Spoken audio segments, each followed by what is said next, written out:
appeals was not given anymore a chance to give the comment and therefore reopen the case. Because you do not anymore reopen the case when you say no reversible error, then dismiss.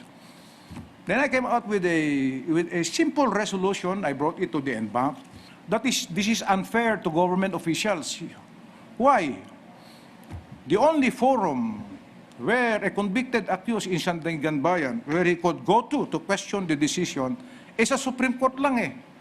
Sabi ko, mas maganda pa yung ordinary official who is convicted in the RTC for falsification for malversation, because he can go to the Court of Appeals ordinary appeal. And when it is an ordinary appeal, Your Honor, as if there is no decision, because it will be reopened as if there is no decision, everything is reviewed. Mas maganda pa yun eh. Kung natalo sa Court of Appeals, pumunta sa Supreme Court, pagkat yung Rule 45, pwede mo nang discretionary appeal yun, pwede mo nang i-dismiss yan kung tama ang decision ng Court of Appeals eh. Ito sa Sandigan Bayan, salary grade, 26 and above. Governors, directors, cabinet members, if they are acquitted po, pupunta sa Supreme Court, we do not anymore review. Why? Because the mode of review is Rule 45, it is discretionary. So I wrote then back, in the case, it is an unsigned resolution, Your Honor, and they all agreed that if it is a Rule 45, then it should not be dismissed.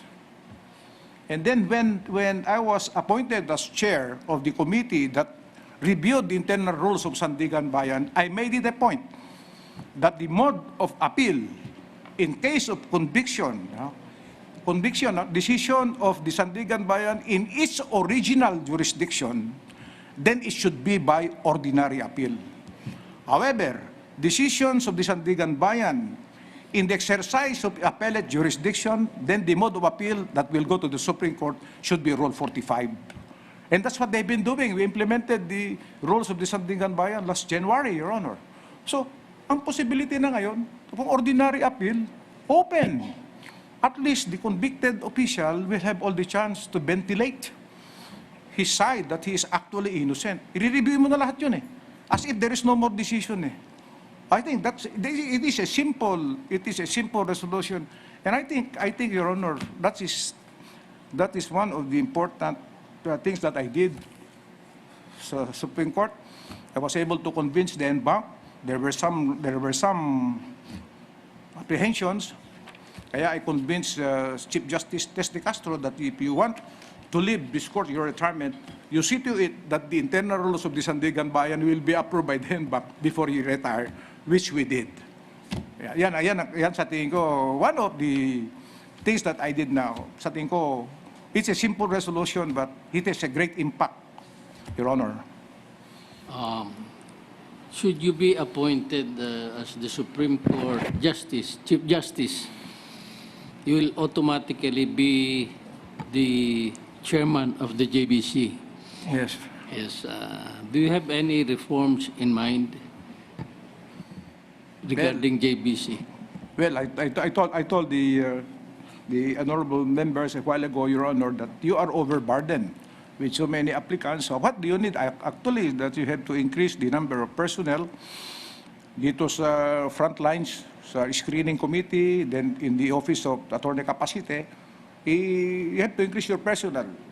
And then I do not know how you will address the problem of interviews, because there are so many applicants that you have to interview. Ang problem lang kasi po, to me, this is also the problem with the Supreme Court.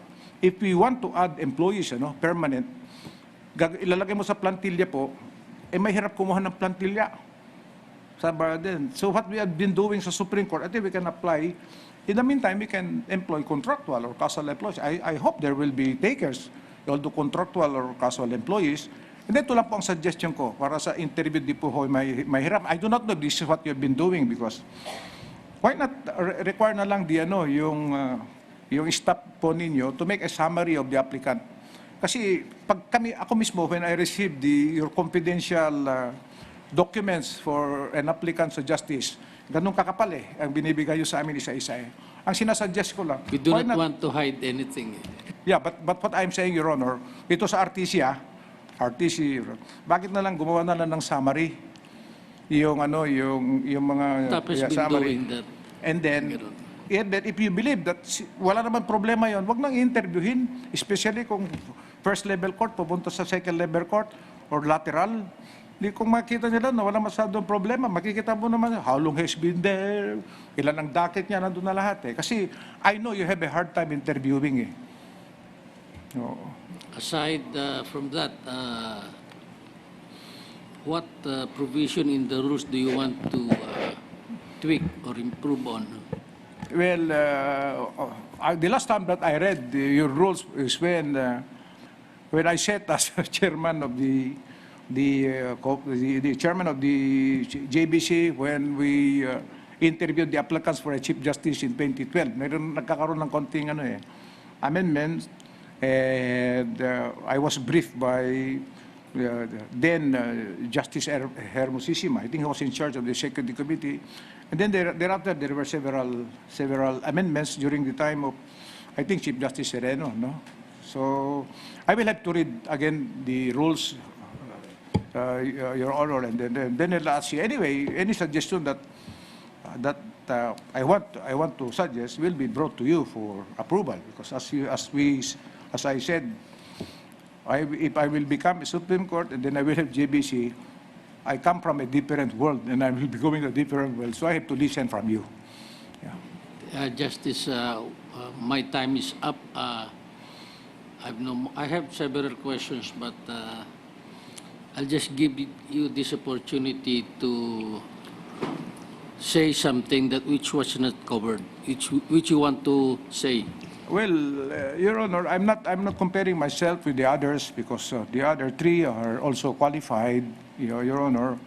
And before anything else, I have to thank the members of the committee for allowing me to be the first one to be interviewed, because the original schedule was when I was informed alphabetical order, I should have been interviewed in the afternoon, but I requested that I should be interviewed, if I could be interviewed first in the morning, because I have a Metrobank lecture in the afternoon, and I was coming from South Africa. So I thank you for that, for accommodating me as the first interviewee. Then I will go back to my first statement.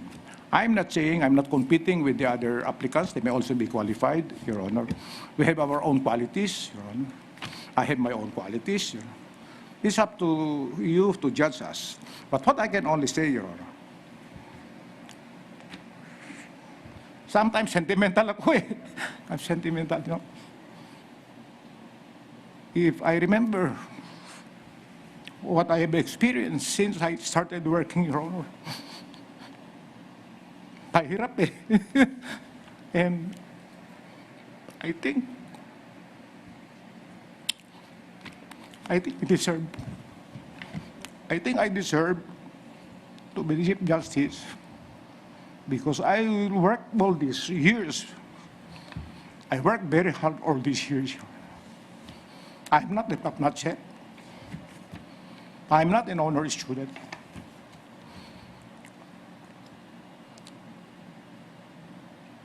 Because that's what they say. Hindi naman daw ako top-notch yet. Hindi naman ako honor. Why should I deserve? But I think I was able to compensate with the work that I have done as a public prosecutor, as a judge, as an associate justice of the Sandigan Bayan, as a presiding justice, associate justice of the Supreme Court, as a lecturer, and a chairman of several committees and members of several committees. I think these are more than enough to compensate what they say that I do not deserve, because I'm not a top-notcher or I'm not an honor student. I hope you have to take those into consideration, that there is hope for an individual like me. Sorry, medyo emotion. That's me, Your Honor. Hindi ako arrogant. That's me. So thank you very much. That's all what I can say. Ganon po ako. That's me. I'm not arrogant. Masamang pakinggan. Thank you very much, Justice. And thank you Your also for excuse. bringing out that. Thank you also for bringing that out. Thank you also for bringing that out.